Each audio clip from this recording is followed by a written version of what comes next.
ओम गुरुर्ब्रह्मा गुरुविष्णु गुरुर्देवो महेश्वर गुरु साक्षात् परम ब्रह्म तस्मै श्री गुरुवे नमः। नर्मदापुरं सुविख्यातं रेवाया दक्षिणे तटे सेवाश्रमे सुराजिता देवी नर्मदायै नमो नमः। बोलिए बांके बिहारी लाल की जय। उमापति महादेव की जय। नर्मदा मैया जी की जय। गणपति सरस्वती उमापति श्रीपति रेवा मात। कथा भागवत की कहूँ जो विशेष विख्यात। पूजन अर्चन स्मरण श्री हरि लीला गान। करो जिसे जो भी रुचे तीनों एक समान। पूजन अर्चन स्मरण और भगवान की लीलाओं का गान करना, उनको लीलाओं का श्रवण करना। अब तीनों समान जरूर हैं, पर इनमें सबसे सरल कौन सा है, सबसे सहज, और वो है सबसे सहज कथाओं का श्रवण करना। अतः आप लोगों से आग्रह है कि आप निरंतर भगवान की कथाओं का जहाँ जहाँ भी जब भी समय मिले कथाएं जरूर सुने। आज हम भागवत कथा के अंतर्गत एक प्रसंग, भगवान श्री कृष्ण जो है अपने स्वर्गधाम पधार चुके हैं और उसके बाद में कथा और भी चल रही है। उनके जो परिवार के हैं, उनके जो बच्चे हैं वो कैसे निकले, तो देखिए भगवान श्री कृष्ण के बच्चों के बारे में तो अच्छी लोगों की समझ नहीं है। लोग समझते हैं कि जैसा श्री कृष्ण थे वैसे उनकी वो औलादें नहीं निकली। अब देखिए, अब आज उनके एक पुत्र हैं सांब नाम के, उसकी एक कथा सुनाते हैं। और ये सांब जो है उनके वंश को विनाश कराने में सहायक हुआ। कैसे हुआ, कथा सुनिए। दुर्वासा ऋषि अंगिरा और कौशिक और वशिष्ठ पिंडारक ये सभी नारद सहित विशिष्ट। जितने सप्त ऋषि हैं और बड़े बड़े जो प्रसिद्ध युग उस समय के विद्वान हैं, भक्त हैं, ऋषि हैं, ये सब जो है एक बार एकत्रित हुए एक जगह। आओ कहाँ हुए, द्वारका के पास में, द्वारका नगरी के समीप में एक पिंडारक नाम का स्थान था। वहां पर सब आए हुए थे। अब इन लोगों को पता चला, सांब की मंडली को, सांब जो है जामवंती के पुत्र हैं, भगवान श्री कृष्ण के पुत्र हैं। तो जब इसको पता चला तो अपने साथियों के साथ में कुछ उनके साथ उपहास करने की सोची। आज भी अपन देखते हैं कुछ नए नए जो लड़के संस्कारित नहीं होते हैं, वो जो है महात्माओं को, बाबाओं को, गुरुओं को, विद्वानों का अपमान करते रहते हैं किसी न किसी बहाने से। तो देखिए यहाँ पर भी वही प्रसंग है। शाम वो अपने साथियों के साथ में, शाम को कपड़े पहना दिए उनके मित्रों ने, उसको स्त्री बना दिया और पेट में कुछ बांध दिया, पत्थर बांध दिए और बता दिया जैसे गर्भवती औरत है। और जाकर के ऋषियों को प्रणाम करते हैं और ऐसे बात पूछते हैं जैसे ही बिल्कुल सही में ये औरत है। साथ ही कहते हैं महाराज जी, अरे आप तो त्रिकालदर्शी हैं, आप बताइए ये स्त्री है, इसको क्या होगा, लड़का होगा कि लड़की होगी। और ऋषि मुनि सुन करके नाराज हो जाते हैं, क्रोधित हो जाते हैं और श्राप दे देता, अरे मूर्ख, इसको तो मूसल पैदा होगा और उसके बाद और ये मूसल ही तुम्हारे वंश का विनाश करेगा। ऐसे क्रोधित होकर के ऋषियों ने श्राप दे दिया। और उसके बाद में आगे वो क्या स्थिति बनती है वह कथा के माध्यम से सुनिए।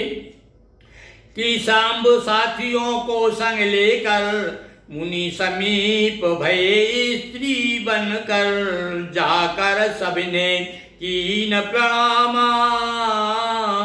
कहा गर्भ से है यह वामा। मुनियों तुम भविष्य के वक्ता, इसे बताएं क्या हो सकता। पूछ रहे हैं मुनिराजो, अरे आप तो बड़े भविष्य वक्ता हो, बताइए ना इस स्त्री को क्या होगा। व्यंग पूर्ण उपहास देख कर ऋषि बोले तब क्रोधित होकर।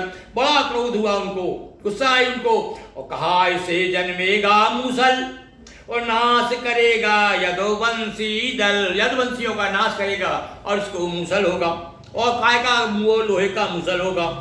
पेट खोल कर जब ही देखा मूसल गिरा तुरंत विशेषा। जो हुई साड़ी अलग की, साड़ी खोली, जो मूसल नीचे ही गिरा। अब तो सब घबरा गए कि अरे कहाँ, हम तो उपहास कर रहे थे और अब तो मृत्यु को न्योता हो गया। घबरा गए सब। जाकर के महाराज के पास पहुंचते हैं, उग्रसेन के महाराज के पास, उग्रसेन के पास। कि घबरा गए देख कर सारे, उग्रसेन के आए द्वारे। सभी हंसी की बात बताई, उग्रसेन युक्ति अपनाई। अब जब उनसे महाराज उग्रसेन से जब कहा कि भाई ऐसा ऐसा हो गया, हमने तो उनकी मजाक उड़ाने के लिए इस प्रकार से शाम को स्त्री बना के ले गए थे, किंतु उन्होंने श्राप दे दिया और उसको देखो ये मूसल हुआ है। उग्रसेन अच्छा ऐसा करो, वही देखो इसको, और वो बात नहीं बताई कि ये भी कह दिया है, बतुआ भी दे दी है, श्राप दे दी है। तो ऐसा करो, इस मूसल को चूर्ण बन करके और समुद्र में फेंकवा दो, ताकि इधर रहेगा नहीं तो कैसे नुकसान पहुंचाएगा अपने।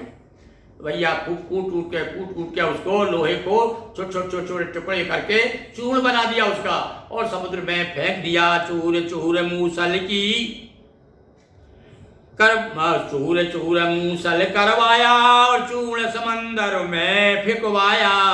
लोहे खंड एक निगली मछली, शेष नुकीले तृण भय असली। हाँ, अब क्या होता है देखिए। मूसल के चूर्ण तो उसमें फेंक दिए, तो चूर्ण तो जो है समुद्र में बह करके किनारे आ गए, तो उससे घास हो गया और एक नुकीला रह गया। वो क्या हुआ, मछली के पेट में चला गया, लोहे का एक खंड, एक टुकड़ा चला गया छोटा सा। अब देखिए वो किस प्रकार से भगवान श्री कृष्ण भी यदुवंशी हैं। अब वो भी यादव परिवार में हुए हैं, इसलिए उनको भी वो निमित्त लगना है उस नोक का। तो वो कैसे नोक पहुंची, उस नोक को जो है मछली खा जाती है।